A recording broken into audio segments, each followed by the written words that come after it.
Hello guys! For today's video, dahil maganda-ganda ang panahon, hindi masyadong malamig at hindi mainit, magruruot kami dahil tignan nyo naman kung gaano nakakapalang mga damo, kasing kapal na ng mukha mo, besh, charot. Pagkatapos ko nga dito, charan, ito na siya, hindi pa ako expert kaya hindi siya kasing ganda mo, besh. So pagkatapos ko nga dun guys, naglakad-lakad kami ni Tati para magpakain ng mga alaga at yan, kitang-kita nyo, mag-best friend na ngayon si Tati at saka si Kevin.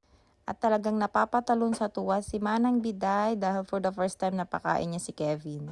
At ito nga pala si Batman guys, ang pony ni Tati. At syempre si Kevin hindi mawawala sa eksena yan. Ililipat kasi namin sila sa kabila kasi yung damo dito guys is dry na, kasing dry mo na siya. At ito ang aming mga munting baka. Masarap sa bulalo at steak. At dito sila lilipat guys. Yan, kitang-kita kung gaano ka-fresh ang mga damo.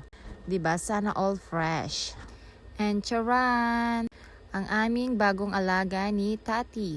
107 pieces yan guys. Ewan ko lang kung ilan ang matitira dahil look at Tati dahil tuwang-tuwa siya.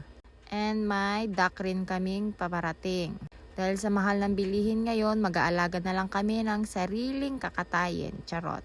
So ayun lang guys. Share ko lang ang aming simple life dito sa Kentucky. Bye-bye!